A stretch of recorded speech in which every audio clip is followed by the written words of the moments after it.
విదేశాల్లో చదవాలనుకుంటున్నారా? అయితే విదేశ్ కన్సల్ట్‌ని సంప్రదించండి. హలో నమస్తే, నేను జర్నలిస్ట్ శ్రీనివాస్. ఈరోజు న్యూస్ అనాలిసిస్లో ముందుగా సాక్షి పేపర్లో వచ్చిన వార్తలను చూద్దాం. ఊడ్చేసింది చెరువుల్లా పొలాలు, కనుచూపు మేర ఇసుక మేటలే, నోటికాడ ముద్ద నేలపాలు, ఆవిరైన అన్నదాతల ఆశలు, కృష్ణలంకలో కన్నీళ్లు, ముంచేసిన బుడమేరు, ఏలేరు వరదతో కకావికలం. వరుసగా వర్షాలు, వరదలతో ఉభయ గోదావరి అతలాకుతలం. ఉత్తరాంధ్రలో నాగావళి, వంశధార విశ్వరూపం. 25,000 ఎకరాల్లో పంట నష్టం, రహదారుల పరిస్థితి దారుణం. ఇసుక మేటలు తొలగించాలంటే రైతన్నలపై ఎకరానికి 20,000 పైగానే భారం పడుతుంది. నష్టంపై సర్కారు ప్రాథమిక అంచనా 5,93,000 ఎకరాలే. వాస్తవానికి అంతకు మించి నష్టము. ఎకరానికి 10,000 ఏకాడికి ఆదుకోకుంటే రబీ వేయలేమంటున్న రైతులు. ఖరీఫ్లో తగ్గునున్న ప్రధాన పంటల దిగుబడి, పచ్చనేతల కనుసన్నల్లోనే పంట నష్టం అంచనాలు. ఇది మొత్తానికి 5,93,000 ఎకరాల్లో పంటని ఊడ్చేసింది వర్షం. అది ఏలేరు కావచ్చు, బుడమేరు కావచ్చు, కొల్లేరు కావచ్చు, వంశధార కావచ్చు, నాగావళి కావచ్చు, ఎక్కడైనా కావచ్చు. మొత్తానికి వర్షం వల్ల ఎక్కడికక్కడికే 5,93,000 ఎకరాలని ప్రాథమికంగా గవర్నమెంట్ ఒక అంచనాకు వచ్చింది. కానీ దానికంటే మించే ఇంకా 6 లక్షలకు పైగా ఎకరాల్లో నష్టం జరిగి ఉంటుందని మొత్తం ఇసుక మేటలు పెట్టింది. అది పొలం లెక్క లేదు, ఇసుక బీచ్ లెక్క ఉంది. ఇసుక రీచిళ్ళల్లో ఇసుక ఎట్టుంటుందో, బీచ్లలో ఇసుక ఎట్టుంటుందో ఇక అట్లా ఉంది పంట పొలాలు. ఇప్పుడు ఆ ఇసుకను తొలగించాలంటే, ఆ రాళ్ళు రప్పలు తొలగించాలంటే ఎకరానికి 20,000 పైనే కానీ కింద కావట. కానీ ప్రభుత్వం ఏమి ఇస్తున్నా అంటుంది, ఎకరానికి 10,000 రూపాయలు ఇస్తా అంటుంది. మీరిచ్చే 10,000 వాళ్ళు ఇచ్చిన ఇత్తనాలకు కూడా సరిపోవు. వాళ్ళు భూమిలో వేసిన ఇత్తనాలకు కూడా, ఇత్తనాలు పెట్టుబడి ఉంది కదా, దానికి కూడా సరిపోవు. కానీ మరి అసలు ఇది ఏదైతే రాళ్ళు ఇసుకను తొలగించడానికి 20,000 పైన అయితే, వాళ్ళు నష్టపోయిన పెట్టుబడి నష్టపరిహారం ఎవరు ఇవ్వాలి? భగవంతుడు ఇవ్వాలా అనేది ఇవాళ రైతులు కోరుకుంటున్నారు, అడుగుతున్నారు ప్రభుత్వాన్ని. మీరిచ్చే 10,000 ఏ కాడికి రావు, ఏకంగా ఒక 30,000-40,000 ఇస్తే తప్ప అది క్లీన్ చేయడానికి కనీసం ఇత్తనాల పెట్టుబడి, మొత్తం పెట్టుబడి ఎట్లాగా రాదు. ఇత్తనాలు వేసిన దానికి కొని వేసి ఉంటారు కదా, ఇత్తనాలు, ఫెర్టిలైజర్, పెస్టిసైడ్, ఆ పెట్టుబడిలో కొంత భాగం అయినా వస్తుంది. మీరు ఒక 30,000-40,000 ఇస్తే తప్ప ఈ 10,000తోనే ఏ కాడికి రాదు అనేది ఇవాళ వాళ్ళు మాట్లాడుకుంటున్న పరిస్థితి. ఇది మొత్తానికైతే ఊడ్చేసిందని ఒక వార్తనిచ్చింది. ఫర్నిచర్ వరదార్పణం. విజయవాడలో ముంపు ప్రాంతాల్లో 310 ఫర్నిచర్ షాపులకు కోలుకోలేని నష్టం అట. తడిసి ముద్దైన కోట్ల విలువైన సామాగ్రి. ఫర్నిచర్ ఏముంటుంది, ఒక్కసారి తడితే పనికిరాదు. అది మొత్తం తడిసిందట. 310 ఫర్నిచరు షాపులు అంటే దాదాపు కొన్ని కోట్ల రూపాయల విలువ ఉంటుంది. ఎక్కడ ఎవరు బాధ వాళ్ళదే. రైతులది ఈ బాధ అయితే, వ్యాపారస్తులది ఈ బాధ ఉంది. ఇది ఒక వార్త. ఖజానా దోపిడీకి లైన్ క్లియరు. రివర్స్ టెండరింగ్ విధానాన్ని రద్దు చేస్తూ ప్రభుత్వ ఉత్తర్వులు. ఇక పాత పద్ధతిలోనే పనులకు టెండర్లు నిర్వహించాలని ఆదేశం. 2014-19 మధ్య తరాలనే ఖజానా దోచేసేందుకు సిద్ధం. మంచి పనులు రద్దు చేయడమే లక్ష్యంగా సర్కారు అడుగులు. సిబిఎస్ఈ సిలబస్సు, ఇంగ్లీష్ మీడియము, టోఫెల్లు, సెబ్బు, పంటల బీమా, ఇలా ప్రజలకు మేలు చేసేవన్నీ రద్దు దిశగా చర్యలు. ఇది రద్దుల ప్రభుత్వంగా పేరుగాంచిన వైనం. వ్యవస్థలు నిర్వీర్యం చేసి దండుకోవడమే ధ్యేయంగా ఉంది. ఖజానా దోపిడీకి లైన్ క్లియర్ అందా చంద్రబాబు నాయుడు గారు ప్రభుత్వానికి. ఏంది ఖజానా దోపిడీ అంటే, 2014-19 మధ్యలో అధిక ధరలకు కోడ్ చేసి టెండర్లు వేస్తే దాన్ని జగన్మోహన్ రెడ్డి వచ్చిన తర్వాత రివర్స్ టెండరింగ్ చేసింది. అడ్డగోలుగా ప్రభుత్వ సొమ్ముని ప్రైవేటు కాంట్రాక్టర్లకి, గుత్తేదారులకి కట్టబెట్టే కార్యక్రమం జరిగింది. దాన్ని రివర్స్ టెండరింగ్ చేసి తగ్గించే కార్యక్రమం చేయాలని చెప్పి చేస్తే దాదాపు 7,500 కోట్లు ఆదా చేసిండు జగన్మోహన్ రెడ్డి 2019 నుంచి 24 మధ్యలో. గడిచిన చంద్రబాబు నాయుడు గారి టర్మ్లో, హయాంలో చేసిన ఖజానా దోపిడీ నుంచి ఒక 7,500 కోట్లు అయితే రికవరీ చేయగలిగిండు. ఇంకా ఎక్కువే ఉండి ఉంటుంది, కానీ రికవరీ చేసే అవకాశం అంత ఉంది, చేసిండు. కానీ మళ్ళీ చంద్రబాబు నాయుడు గారు వచ్చిండు ఇప్పుడు, లేదు ఖజానాని మా కాంట్రాక్టర్లు, నాకు సంబంధించిన కాంట్రాక్టర్లు, మా పార్టీకి సంబంధించిన గుత్తేదారులకి అప్పచెప్పే కార్యక్రమంలో పెట్టుకున్నాడు అని చెప్పి సాక్షి పేపర్ ఒక వార్త రాసింది. రివర్స్ టెండరింగ్ లేదు, లేదు. ఎవడికి కావాలి ఈ రివర్స్ టెండరింగు? ప్రభుత్వ సొమ్ముని ప్రైవేటు వ్యక్తులకి, ప్రైవేటు కాంట్రాక్టులకు కట్టబడాలి తప్ప వాళ్ళని మనం ప్రభుత్వాన్ని ఆదా చేసేది ఏందనే ఒక పద్ధతిలో మళ్ళీ వెనక్కి దాన్ని తీసేస్తున్నారు. రివర్స్ టెండరింగ్ అనేది రద్దు చేసి ఇక పాత 2014 నుంచి 19 మధ్యలో ఏ రకమైన దోపిడీ జరిగిందో, ఏ రకంగా ఎస్టిమేషన్స్ పెంచి టెండర్లు వేశారో ఇక ఆ కథ మళ్ళా స్టార్ట్ అయిందట. మొత్తానికి ఖజానా దోపిడీకి షురువు చేసినట్టుంది పనులు. ఇది ఒక వార్త. అయితే జగన్ పాలనలో తలసరి ఆదాయం భారీగా పెరుగుదల. గత 5 ఏళ్లలో 88,448 పెరిగిన రాష్ట్ర తలసరి ఆదాయం. గతంలో చంద్రబాబు 5 ఏళ్ల పాలనలో పెరుగుదల 60,128 మాత్రమే. జగన్మోహన్ రెడ్డి 2019 నుంచి 24 మధ్య పరిపాలనా కాలంలో తలసరి ఆదాయాన్ని భారీగా పెరిగిందట. గత 5 ఏళ్లలో 88,448 రూపాయలు పెరిగితే చంద్రబాబు నాయుడు గారి పరిపాలనలో 60,000 రూపాయలు మాత్రమే పెరిగింది అని ఒక డాటానిచ్చింది. ఇది గణాంకాల, దేశ ఆర్థిక వ్యవస్థ గణాంకాల ప్రకారం జగన్మోహన్ రెడ్డి పరిపాలనా కాలంలో గణనీయంగా తలసరి ఆదాయం పెరిగిందని ఇచ్చారు. ఎట్లా అంటే బాబు పాలనలో చివరి ఏడాది 1,54,031 రూపాయలు ఉన్న రాష్ట్ర తలసరి ఆదాయం జగన్ పాలనలో 2023-24లో 2,42,479 పెరుగుదల. వైఎస్ జగన్ పాలనలో జాతీయ సగటును మించిన పెరుగుదల. 2023-24 దేశ ఆర్థిక వ్యవస్థ గణాంకాల నివేదికలో ఆర్బీఐ వెల్లడి. ఇది చంద్రబాబు నాయుడు గారి పరిపాలన, ఇది జగన్మోహన్ రెడ్డి గారి 5 ఏళ్ల పరిపాలనకు సంబంధించి ఇయర్లీ ఎట్లా పెరిగింది అనేది ఇచ్చారు. తలసరి ఆదాయం చంద్రబాబు నాయుడు గారు దిగిపోయే రోజుకి 1,54,031 రూపాయలు, 1,54,031 కోట్ల రూపాయలు, రూపాయలు తలసరి ఆదాయం. ఒక్కొక్క వ్యక్తి తలకు ఒక ఆదాయం ఉంది, ఒక్కొక్క తలకు అంత ఆదాయం ఉంది. అదే జగన్మోహన్ రెడ్డి గారు స్టార్ట్ అయిన తర్వాత 1,60,000 అయింది, 1,68,079, 2,19,000, తర్వాత 2,24,479 రూపాయలు ఆయన దిగిపోయే రోజుకి గణనీయంగా పెరిగింది. 88,000 కోట్ల రూపాయలు, దాదాపు 88,000 రూపాయలు, 88,448 రూపాయలు ఒక్కొక్క తలకి ఆదాయం పెరిగింది జగన్మోహన్ రెడ్డి కాలంలో అనేది జాతీయ ఆర్థిక గణాంకాల ప్రకారం చెప్తుంది. కానీ ఏదేమైనప్పటికీ ఈ 5 సంవత్సరాల పక్కన పెడితే ఈ తలసరి ఆదాయము, జీడిపి, జిఎస్డిపి ఇవన్నీ రకరకాల పదాలు వినిపిస్తుంటాయి. రాజకీయ నాయకులు అధికారంలోకి వచ్చిన తర్వాత నేను వచ్చాక తలసరి ఆదాయం పెరిగింది, మా రాష్ట్రంలో జాతీయ సగటు కంటే ఎక్కువ పెరిగింది, తెలంగాణ కావచ్చు, ఆంధ్ర కావచ్చు, ఏ స్టేట్ అయినా చెప్తూ ఉంటారు. ఈ తలసరి ఆదాయాలు పెరుగుతున్నాయి కానీ పేదల జీవన విధానం మారలే, పేదల ఆర్థిక పరిస్థితి మారలే. కానీ ఎవరి తలసరి ఆదాయం పెరిగింది, ఎక్కడ పెరిగింది? ఈ తలసరి ఆదాయం పెరుగుదలతోని లాభం ఎవరికి? ఏ జీవితాల్లో వెలుగులు నిండిని అంటే ఏముండదు. పేద ప్రజలకు అర్థం కాని సమస్య ఇది. మెజార్టీ ప్రజలకు అర్థం కాని సమస్య ఏంటంటే తలసరి ఆదాయం పెరిగింది అంటున్నారు. అసలు దేశంలో ఉండాల్సిన తలసరి ఆదాయం కంటే కూడా మన రాష్ట్రంలో పెరిగిందని ఏడిచ్చారు. మరి ఎడిపోయింది పేదరికం? ఎందుకు తగ్గట్లే? ఎందుకు ప్రతి మనిషి లగ్జరీగా బతకలేకపోతుంటే తలసరి ఆదాయం పెరిగితే? ఈ మతలబ్ ఏంది అంటే ఇవన్నీ అంకెలకు పనికి వస్తాయి, లెక్కలకు పనికి వస్తాయి తప్ప ప్రజల జీవితాల్లో మార్పు నింపే ఈ తలసరి ఆదాయాలు, ఈ పెట్టుబడులు, ఈ కథ ఇదంతా ఉట్టిదే.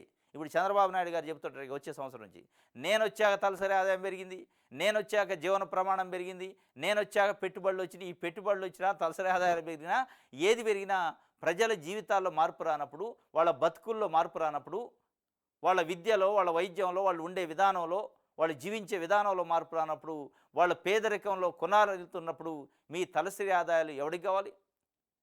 ఏ తలలకి సంబంధించిన ఆదాయం తలసరి ఆదాయం? పెద్ద పెద్ద బడాబాబులకి 1,000 కోట్ల రూపాయలు ఉంటే దాన్ని కూడా లెక్కలోకి తీసుకొని తలసరి ఆదాయం పెరిగిందంటే అసలు కూటికి లేకుండా కుక్కలకి ఏసీ పెట్టి ఉన్నోళ్ళు కూడా ఉన్నారు. వాళ్ళది వీళ్ళది కలిపి తలసరి ఆదాయం అంటే ఎట్లయింది? వాళ్ళ వాటా అయింది, వీళ్ళ వాటా అయింది. వీళ్ళకి తినటానికి తిండి లేక, కట్టుకోవడానికి బట్ట లేక, చదువుకోవడానికి విద్య లేక రకరకాల కుటుంబాలు ఇవాళ ఇంకా అదే పరిస్థితిలో ఉన్నాయి.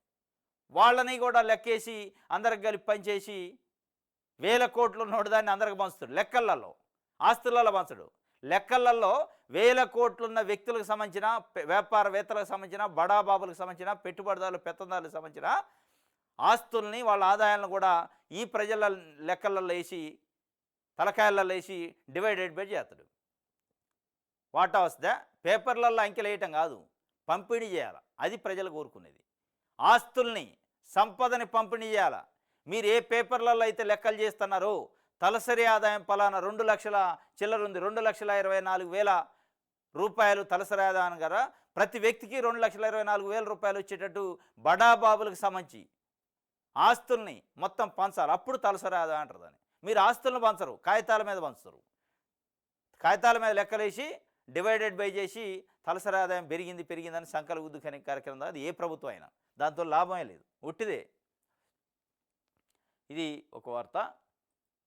మెడికల్ కాలేజీల ప్రైవేటీకరణ మానుకోండి, సీఎం చంద్రబాబు వైఎస్ జగన్ హెచ్చరిక. ఎందుకు మానుకుంటాడు ఆయన? మానుకోవడానికా? మాకు వద్దురా నాయన ఎన్ఎంసీ పర్మిషన్ ఇస్తే ఎన్ఎంసీ పులివెందుల్లో కాలేజీ పెట్టుకోండి, కాలేజీ రెడీగా ఉంది, మీరు సీట్లు నింపుకోండి అని వాళ్ళు అప్రూవల్ కాపీ ఆమోదం తెలిపితే విస్మయం వ్యక్తం చేసిన ప్రభుత్వం మీరు చెప్తే ఉంటుందా ప్రైవేటీకరణ మానుకోండి అని? ప్రైవేటీకరణ చేయటానికే వాళ్ళు విస్మయం వ్యక్తం చేశారు. ప్రైవేటీకరణ చేయటానికే పులివెందుల్లో మాకు అవసరం లేదు సీట్లు, మేము భర్తీ చేయమని చెప్పి రిటర్న్ లెటర్ రాసే పరిస్థితికి వచ్చారు. నేషనల్ మెడికల్ కౌన్సిల్ విస్మయం వ్యక్తం చేసిందట. ఏంటి వీళ్ళు ఇస్తానంటే సీట్లు లేక గొడవ పడుతున్నారు మిగతా రాష్ట్రాల నుంచి, మాకు పెంచండి అని చెప్పి వీళ్ళు ఇచ్చిన సీట్లు వద్దని లెటర్ రాశారేందని వాళ్ళు విస్మయం వ్యక్తం చేస్తుంటే మన రాష్ట్ర ప్రభుత్వం ఏం చేస్తుంది? ఎన్ఎంసీ ఎట్లా పర్మిషన్ ఇచ్చిందని వీళ్ళు విస్మయం వ్యక్తం చేస్తున్నారు. మేమేదో ప్రైవేట్ వాళ్ళకి అమ్ముదాం అనుకుంటే వీళ్ళు డైరెక్ట్గా లెటరే రాశారు, ఇది ఎట్టెట్ట కథ మేము అడకతలకే అని చెప్పి వాళ్ళు ఆగుతారు. మెడికల్ కాలేజీల ప్రైవేటీకరణ మానుకోండి అని వైఎస్ జగన్మోహన్ రెడ్డి చెప్తుండు. కానీ వాళ్ళు ప్రైవేటీకరణ మానుకోవడానికి కాదు, ఈ ఎత్తంత వేసింది ప్రైవేటీకరణ చేయడానికి, ప్రైవేట్ వాళ్ళకి కాలేజీలను అమ్మటానికి అనేది స్పష్టంగా కనపడుతుంది. ఆ మాటన స్కాములు చేయడం విరమించుకోకపోతే ప్రజాగ్రహం తప్పదు, పాడేరు కాలేజీని 50 సీట్లకే పరిమితి చేయడం ఏంటి, పులివెందుల కాలేజీకి 50 సీట్లు మంజూరు చేస్తే వద్దనడం ఏంటి, తక్షణమే ఎన్ఎంసీకి రాసిన లేఖను వెనక్కి తీసుకోవాలి, పాడేరు కాలేజీని 50 సీట్లకు పరిమితం చేసినా పులివెందుల కాలేజీకి వచ్చిన 50 సీట్లు వద్దని మంజూరు చేస్తే వద్దన్నా, వీటన్నిటి వెనక ఒక పెద్ద స్కామ్ ఉంది, కుట్ర ఉంది అనేది పెద్ద చర్చ జరుగుతుంది. ఆ స్కామ్ కుట్ర ఏంటంటే తెలుగుదేశం పార్టీకి సంబంధించిన నాయకులు, తెలుగుదేశం పార్టీకి స్పాన్సర్ చేసే వ్యక్తులకు సంబంధించి వాళ్ళ సంస్థలకి ఆ కాలేజీలను అప్పచెప్పే కార్యక్రమం చేస్తున్నారు ప్రైవేటీకరణ పేరుతో.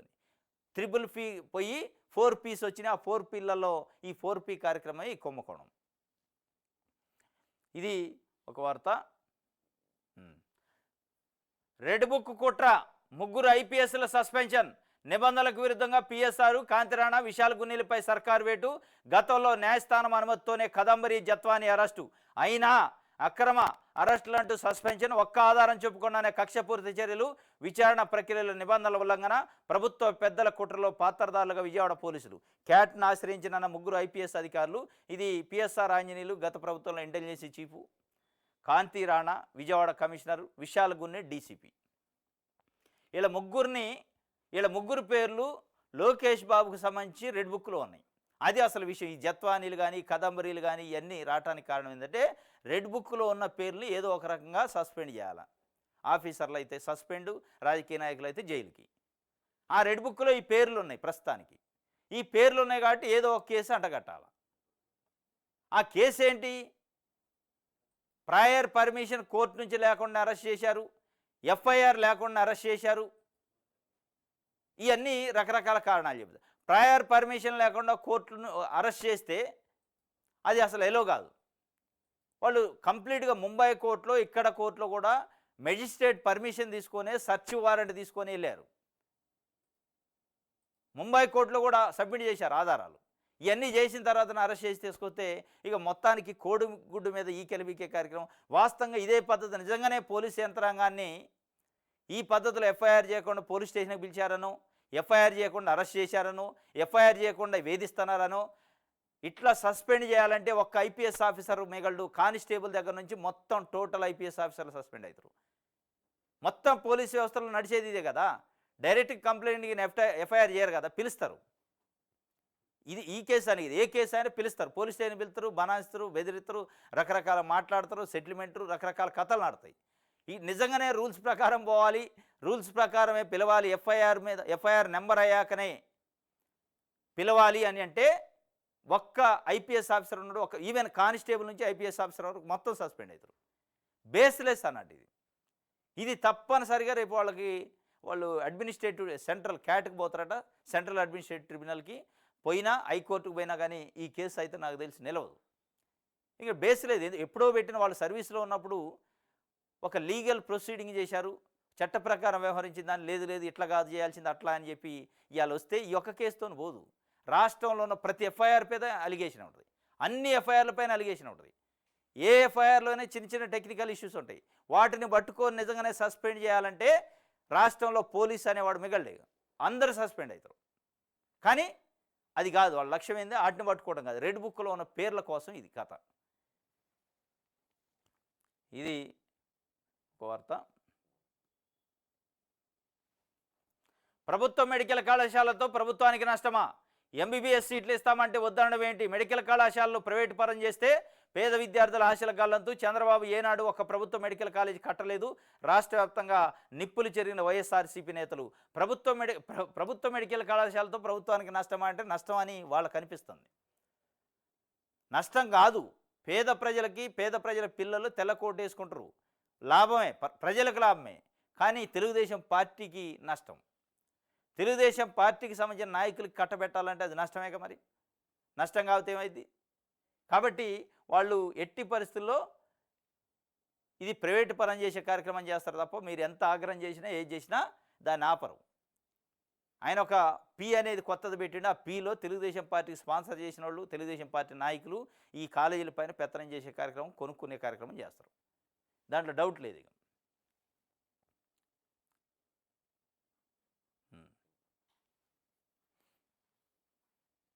రైట్. విశాఖ స్టీల్ ప్లాంట్పై మీ వైఖరేంటి? ప్రైవేటీకరణ ఎందుకు అడ్డుకోవట్లేదు? ఎన్డీఏలో ఉన్న సీఎం, డిప్యూటీ సీఎం ఎందుకు నోరు మీద పట్టలేదు? శాసనమండలి విపక్ష నేత బొత్స సత్యనారాయణ అడుగుతుండు. ఎన్డీఏలోనే ఉన్నారుగా, అడ్డుకోండి. విశాఖ ప్రైవేటీకరణ పైన అసలు మీ వైఖరేంటి అని శాసనమండలిలో విపక్ష నేత బొత్స సత్యనారాయణ మాజీ మంత్రి అడుగుతున్నాడు. అటు జనసేనను కానీ, తెలుగుదేశం పార్టీని కానీ, బీజేపీని కానీ. విశాఖ ప్లాంట్ పైన మీ వైఖరి ఏంటంటే చంద్రబాబు నాయుడు గారి వైఖరి పాము జావద్దు, కర్ర ఎరగొద్దు, రెండు కళ్ళ సిద్ధాంతం పెడతారు దీంట్లో. విశాఖపట్నం వస్తేనే లేదు ప్రైవేటీకరణ ఎట్టి పరిస్థితుల్లో అడ్డుకుంటామంటాడు. ఢిల్లీ పోతే లేదు సార్ మీ పని మీరు కానీ అని అంటాడు. ఇది రెండు కళ్ళ సిద్ధాంతం. లేదంటే ఎందుకు దానిపైన క్లారిటీ లేదు, ఎందుకు దానిపైన నిర్దిష్టంగా డిమాండ్ చేయట్లేదు? ఒక లేఖ ముఖ్యమంత్రి స్థాయిలో రాయలేకపోయాడు ఎన్డీఏ ప్రభుత్వానికి. గమ్మత్ ఏంటంటే ఎన్డీఏ ప్రభుత్వంలో భాగస్వామ్య పక్షం 2 మంత్రులు కూడా ఉన్నారు. ఆ మంత్రులతో ఒత్తిడి చేయించవచ్చుగా. ప్రైవేటీకరణ వెనక్కి తీసుకోండి. దాదాపు కొన్ని వందల రోజుల నుంచి అక్కడ నిరాహార దీక్షలు జరుగుతున్నాయి. విశాఖపట్నం వ్యాప్తంగా కార్మికులు రోడ్డున పడతారు. వాళ్ళ యొక్క బాధని వినండి అని చెప్పి ఎందుకు ఒక్కరోజు కూడా మాట్లాడలే? పొలిటికల్ ప్రకటనలు అయితే ఇస్తాను, లేదు విశాఖ ప్రైవేటీకరణ మేము ఎట్లా అడ్డుకుంటారు? ఆ విధానం చెప్పమంటాడు. మీ వైఖరి ఏంటి అసలు అంటే చెప్పే పరిస్థితి, వైఖరి చెప్పడు. గోడ మీద పిల్లి లెక్క, రెండు కళ్ళ సిద్ధాంతం. ఈ వైఖరితోని వంచే ప్రయత్నం చేస్తాడు. విశాఖ స్టీల్ ఫ్యాక్టరీ విషయంలో, స్టీల్ ప్లాంట్ విషయంలో అనేది ఇవాళ ప్రజలు చర్చించుకుంటున్నారు. వాళ్ళు సూటిగా అడిగాడు ఆయన మీ వైఖరి ఏందని చెప్పాలి. ఇప్పుడు ఇది ఈనాడు పేపర్లో జత్వాని అక్రమ అరెస్ట్ కేసులో 3 ఐపీఎస్లపై వేటు. సీతారామాంజనేయులు, కాంతిరాణా, తాత, విశాల్ గున్ని సస్పెన్షన్. నటి అరెస్టుకు నాటి సీఎంఓలోనే వ్యూహరచన. ఎఫ్ఐఆర్కు ముందే అరెస్టుకు ఆదేశించిన పిఎస్ఆర్. విమాన టికెట్లు కొని ముంబై పంపిన కాంతిరాణా. దర్యాప్తులో ప్రాథమిక సూత్రాలను విస్మరించిన గున్ని. డీజీపీ సమగ్ర నివేదిక. ఒకే కేసులో 3 ఐపీఎస్ల సస్పెన్షన్ రాష్ట్ర చరిత్రలో తొలిసారి. వాస్తవమే, తొలిసారి. ఎందుకంటే రెడ్ బుక్లో ఉన్నారు వాళ్ళు. రెడ్ బుక్లో పేర్లు ఉన్నాయి కాబట్టి, కానీ ఈ జిత్వాని లేదు. ఇదంతా ఉత్తి కహానీ కథ. ఈ కదంబరీ కథ అనేది కహానీ. ఈ కహానీ దేనికంటే రెడ్ బుక్లో వీళ్ళ పేర్లు ఉన్నాయి, ఏదో ఒక రకంగా లోపట అదే సస్పెండ్ చేయాలి, తర్వాత కేసులు పెట్టాలి, వేధించాలి. దానికి ఒకటి కావాలి, ఒక కథ కావాలి. ఆ కథ ఎక్కడి నుంచి తీసుకున్నాడే కదంబరీ జత్వానిని.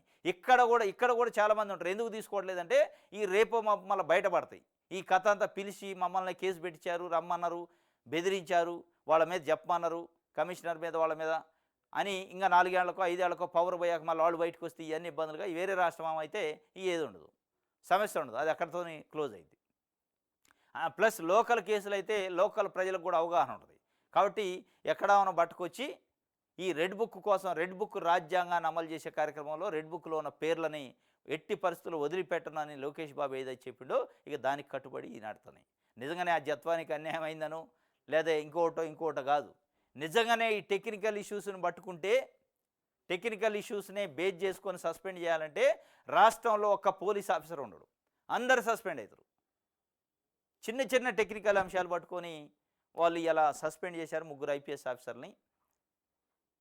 వీళ్ళు మరి క్యాట్కి పోయే పరిస్థితి ఉందట. మొత్తానికి ఈ రెడ్ బుక్లో ఇంకెంతమంది పేర్లు ఉన్నాయో ఆ రెడ్ బుక్ పేర్లను అమలు చేయడానికి ఇక రకరకాల పద్ధతిలో వచ్చే అవకాశం ఉంది, దాంట్లో డౌటే లేదు.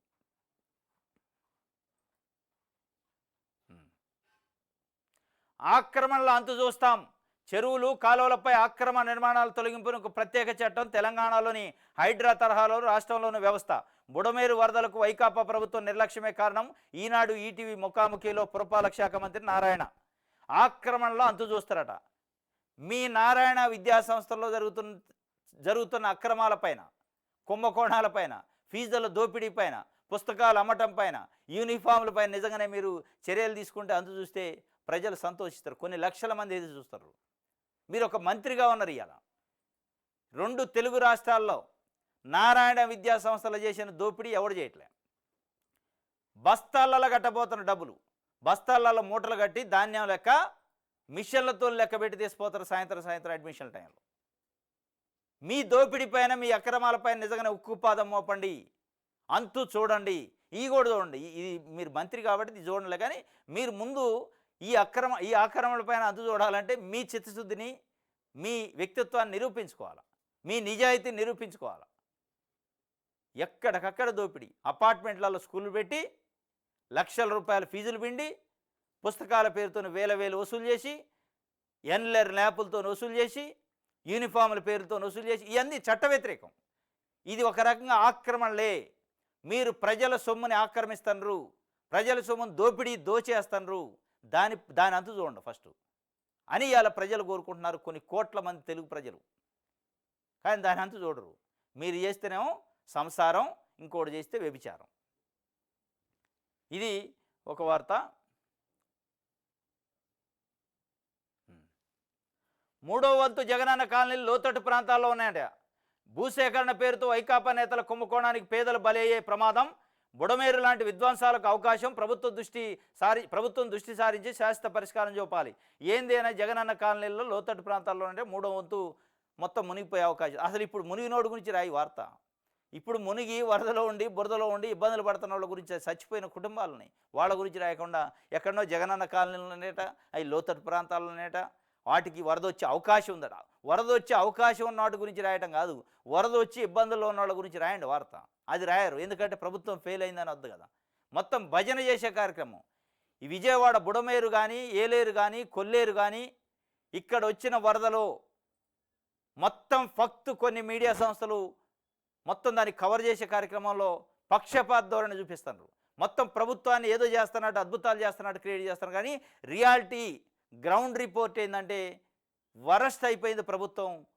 వరస్ట్ ట్రీట్మెంట్ ఉంది. ఏం లేదట, పట్టించుకున్న పరిస్థితి లేదు, తిట్టుకుంటున్న పరిస్థితి. వాళ్ళ గురించి వార్త రాయట్లేదు. అద్భుతాలు జరుగుతున్నాయి. ఇక చంద్రబాబు నాయుడు గారు జేసీబీలు ఎక్కిండు, బురదలు దిగిండు అని రాస్తారు తప్ప వాళ్ళ సమస్యలు, వాళ్ళ బాధల గురించి రాయట్లే. ఇగో ఈయన రాసాడు జగనన్న కాలనీలు అంటే ఆడున్నాయి చూద్దాం. రాష్ట్ర వ్యాప్తంగా 16,000 జగనన్న కాలనీలలో ఇళ్ల నిర్మాణం జరుగుతుంది. వీటిలో ఎక్కువగా ఉన్నది పేద వర్గాలే. అది మీ బాధ. మీ కడుపు మాట ఏంటంటే ఇప్పటికైనా ఈనాడు సంస్థ ఒప్పుకుంది, ఒక పాంప్లెట్ పత్రిక, ఎల్లో మీడియా పత్రిక ఒప్పుకుంది. ఏంది? రాష్ట్ర వ్యాప్తంగా 16,000 జగనన్న కాలనీలు ఉన్నాయి. 16,000 జగనన్న కాలనీలు అంటే మామూలు విషయం. కొన్ని లక్షల మంది పేదవాళ్ళకి ఇళ్ల పట్టాలు ఇచ్చిండు అనేది ఇలా ఒప్పుకున్నారు. కానీ దాన్ని ఎట్లా ఒప్పుకుంటున్నారంటే మడత మాడుతూనే.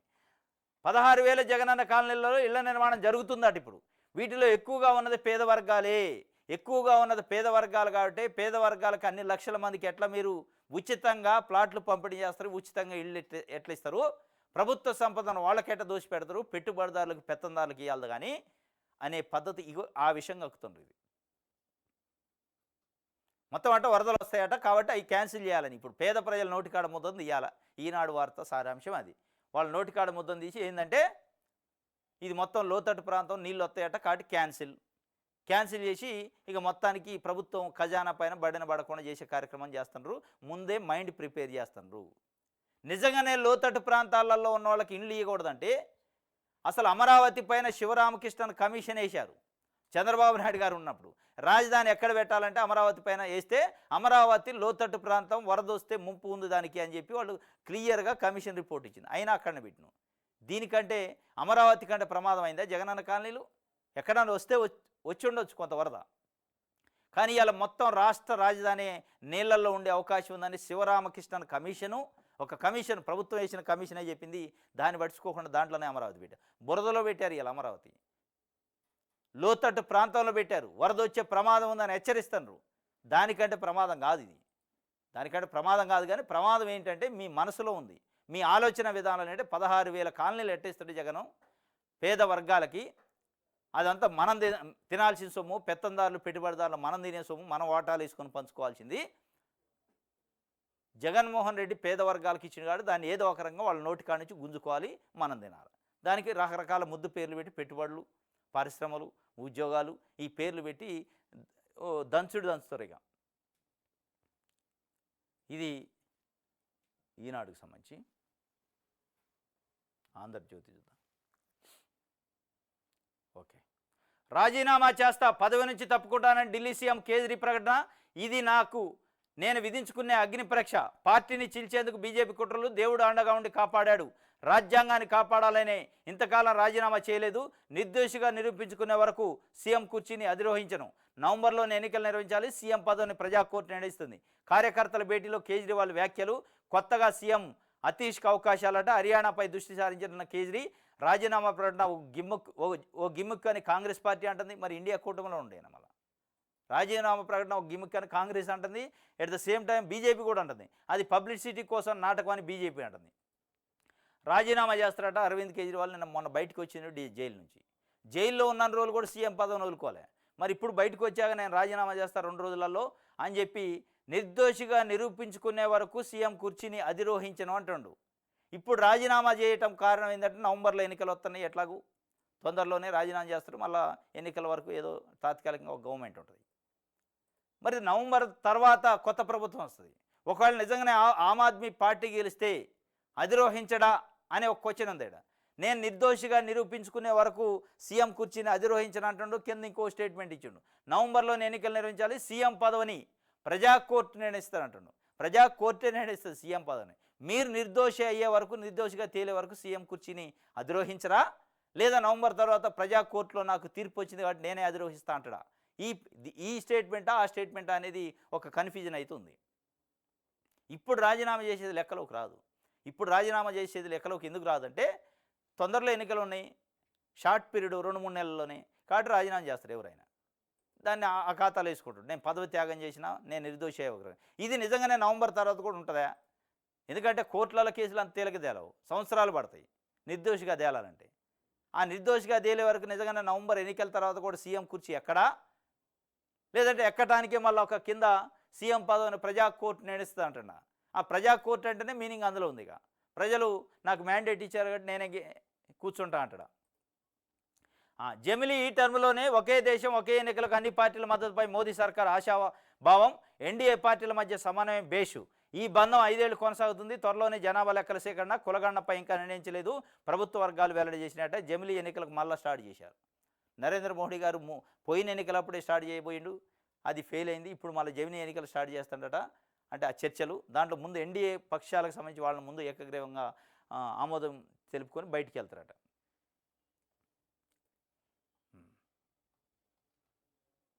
ఇది ఒక వార్త ఆంధ్రజ్యోతికి సంబంధించి. ఇది ఈరోజు ఏపీ న్యూస్ అనాలిసిస్లో వార్తలు. రేపు తాజా వార్తలతో తిరిగి కలుసుకుందాం. Thank you.